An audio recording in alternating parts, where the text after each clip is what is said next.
tidak akan berkurang. Kebanyakan perbuatan buruk terjadi bukan sekedar ada peluang melakukannya, tapi persoalan yang paling penting adalah didasarkan pada cara berpikir yang tidak tepat. Ketika cara berpikirnya salah, maka muncul tindakan yang keliru dalam kehidupan. Orang-orang yang korupsi berpikir dengan korupsi itu bisa mendatangkan harta lebih banyak, karena berpikirnya keliru. Karena dengan cara yang baik pun rizki akan datang. Jadi kalau Anda bisa meraih rizki dengan cara yang baik, kenapa Anda memilih yang haram? Karena rizki itu sudah diatur, nggak akan tertukar. Putri ada yang tertukar, putri yang tertukar sampai jadi sinetron.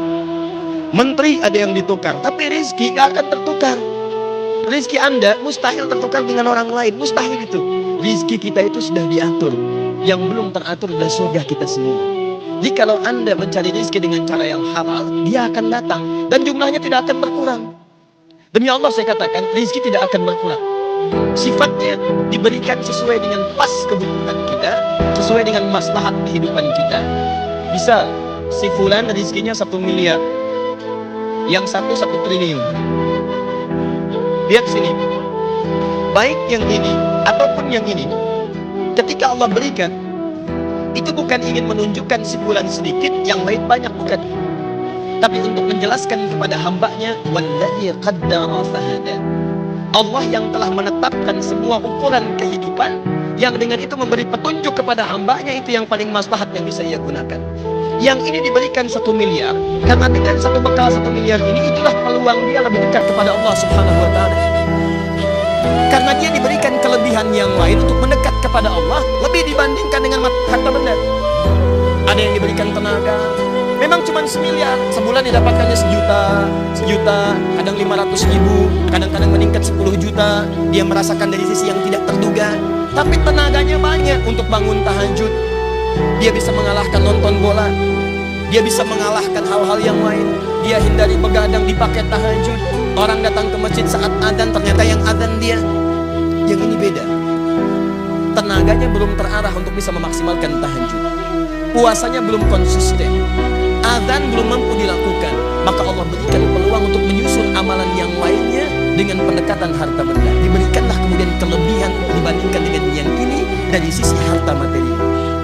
Apa motivasinya? Bukan untuk menegaskan status sebagai orang kaya, karena bukan itu maksudnya. Kalau cuma kaya, Allah sudah tunjukkan di masa lalu ada yang lebih kaya, namanya Qarun. Qarun saking kayanya sampai sekarang melewati masanya, itu masih diburu peninggalan hartanya. Akhi mau kemana? Samudra Hindia. Ngapain? Cari harta Qarun. Yang dicari harta Qarun. Dan belum pernah ditemukan ada orang mencari harta selain Qarun, tidak ditemukan. Tapi Qarun salah jalan. Dia gunakan hartanya hanya untuk sekedar berbangga, dan diabadikan kisah itu dalam Al-Quran, bukan untuk menjadi kisah yang kemudian banyak dikenal dan disampaikan atau bahkan didongengkan. Allah memberikan gambaran bahwa sudah pernah terjadi orang kaya sombong dan hasilnya mengecewakan. Quran surah ke-28 ayat 76 sampai dengan 77-nya. Inna Qaruna kana min qaumi Musa fatagha alaihi. Qarun itu hidup di zamannya Musa, maka dia sombong dengan anugerah Allah. Bagha ala itu sombong dengan harta. Kalau bagha itu sombong dengan kedudukan. Makanya ketika Fir'aun sombong disebut bagha. Idhab ila Fir'auna innahu bagha, bukan bagha. Tapi Qarun disebut bagha. Inna Qaruna kana min qaumi Musa fatagha alaihi. Dalam bahasa Arab, kalau orang disematkan kalimat bagha pada dirinya, itu artinya sombong dalam hal status terkait dengan harta benda, harta. Kalau bagha itu sombong dengan kedudukan. Uniknya, dua-duanya hidup di masa yang sama. Penguasa zalim berpartner dengan pengusaha gelap. Dan hikmahnya selalu begitu. Awas, tapi yang paling menarik, dia sombong. Apa yang disombongkan? Inna mafatihahu latanu bil usbah. Sungguh kunci-kunci berangkasnya saja. Berangkas dia punya gudang. Antum sekarang berangkas paling segini, berangkas dia gudang. Kuncinya saja itu dipikul oleh bodyguardnya, betapa sulit dan beratnya. Jadi kalau dia jalan kemana-mana, yang dibawa itu cuma kunci berangkasnya, di belakang ada bodyguard ngangkat, dan dia tunjukkan pada orang, ini saya nih, ini kunci berangkas saya.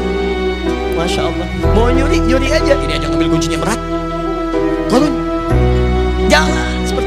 Saya tanya pada Anda ya, kalau Anda punya berangkas satu, kuncinya akan Anda publikasikan atau Anda sembunyikan? Saya belum pernah temukan ada orang beli berangkas satu, kemudian dia kuncinya dipublish, ceklik, kunci berangkas saya. Cari masalah. Cari masalah.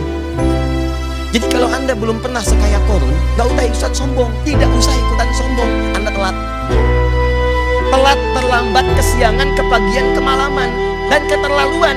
Karena apa yang Anda sombongkan lebih kecil dibandingkan apa yang dimiliki Korun yang Allah titipkan kepadanya.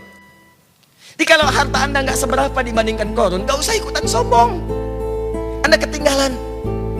Kalau ada orang kaya lewat ITB sombong, berdiri di depan Anda, sampaikan, maaf Pak, Bapak telat. Selesai. Udah. Dihancurkan oleh Allah, fakhassafna, kami tenggelamkan semuanya dengan harta-hartanya. Tapi kemudian turun kaidah, wabtaghi fima atakallahu daral akhirah wa la tansa nasibaka minad dunya. Saya titipkan harta ini terlihat seperti lebih, tapi sesungguhnya kata Allah, harta ini saya titipkan untuk mencari kemuliaan akhirat yang tidak bisa kamu kejar dengan potensi yang lainnya. Jadi Anda pulang ke rumah, coba lihat titipan mana yang Allah titipkan kepada kita secara dominan. Ada yang kedudukan, pakai kedudukan itu untuk beramal. Sebelum itu ditukar. Karena kaidah kedudukan tidak abadi. Buka Quran surah ketiga, Ali Imran. Dari ayat 26 sampai 27-nya. Qulillahumma malikal mulki tu'til mulka man tasha wa tanzi'ul mulka mimman tasha. Anda yang sekarang misalnya di direktor, ada yang misalnya bupati, wali kota, macam-macam. Sepanjang melekat kedudukan itu titipan. Supaya Anda bisa beramal dengan kedudukan itu. Sebab itu peluang, kalau sudah nggak ada lagi, peluang itu terhapus dari diri Anda. Mumpung Anda misalnya direktor nih, misal buat sebuah misalnya ketetapan, tanda tangan bagi mahasiswa, para dosen, ya, ketika masuk waktu sholat diutamakan bagi siswa yang muslim, dosennya misalnya, ayo maksimalkan sholat berjamaah di masjid. Anda tuliskan, bubuhkan tanda tangan. Begitu ada orang-orang yang ke masjid karena melihat surat dengan tanda tangan Anda, setiap orang yang ke masjid Anda mendapatkan bagian pahalanya. Dan saya katakan kepada Anda, orang ke masjid itu bukan cuma sholat. Datang, dia berdoa, sholat 2 rakaat ada pahalanya, duduk i'tikaf ada pahalanya, baca Al-Quran setiap hurufnya ada pahalanya. Dan ketika dia berangkat karena tanda tangan Anda, karena informasi dari Anda, maka berapa pahala yang Anda dapatkan dalam kehidupan di muka bumi. Jabatan selesai, begitu selesai Anda pensiun, selesai. Tapi ada yang abadi yang ketika Anda bawa ke hadapan Allah, itu yang Anda banggakan di hadapan Allah Subhanahu wa ta'ala. Maka teman-teman sekalian, kembali ke sini, segala yang Allah titipkan hakikatnya untuk mendekatkan diri kita dengan Allah Subhanahu wa ta'ala. Dalam konteks ini kita diminta oleh Al-Quran untuk saling membantu dalam kebaikan dan menghindarkan sifat iri hati yang membuat kita sulit untuk menjalin ukhuwah terbaik dengan sesama kita. Wala taj'al fi qulubina ghillan lil ladzina amanu.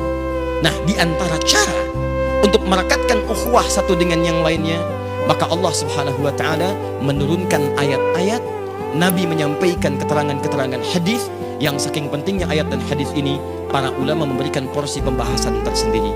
Namun sayangnya ada ungkapan-ungkapan kekinian yang bahkan menggugurkan semua petunjuk ayat dan hadis itu, sehingga banyak orang salah dalam cara berpikir dan mengambil kesimpulan.